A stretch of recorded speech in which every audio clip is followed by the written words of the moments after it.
Hello friends, नमस्कार, प्रणाम। माय YouTube channel में आप सभी का स्वागत है। मेरा नाम रूपम यादव, मेरे चैनल का नाम है रूपम पंकज ऑफिशियल। और आज आप लोग के बीच में बहुत प्यार सा कजरी गीत लेके आए हैं और ये संगीता पटेल के चैनल पे जा रहा है। तो आप लोग ढेर सारा प्यार दुलार आशीर्वाद जरूर बताना। ढेर सारा प्यार दुलार आशीर्वाद दीजिए। तोहरे मम्मी के बोले ना सहाय पिया हो जाए लड़ाई पिया ना।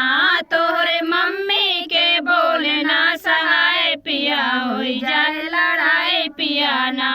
अपने मम्मी के समझावा जेठनी अलग करावा। अपने मम्मी के समझावा जेठनी अलग करावा। अपने बहनी के करवा विदाई पिया हो जाए लड़ाई पिया ना।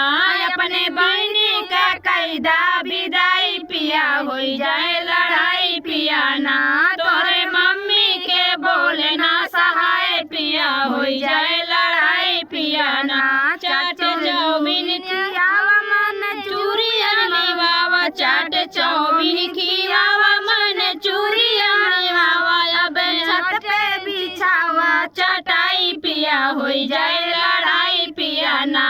अब छत पे बिछावा चटाई पिया हो जाए लड़ाई पिया ना। तोरे मम्मी के बोले ना सहाय पिया हो जाए लड़ाई पिया ना। हाँ, ये कजरी गीत कैसा लगा आप लोग कमेंट में जरूर बताइएगा और ढेर सारा प्यार दुलार आशीर्वाद दीजिएगा।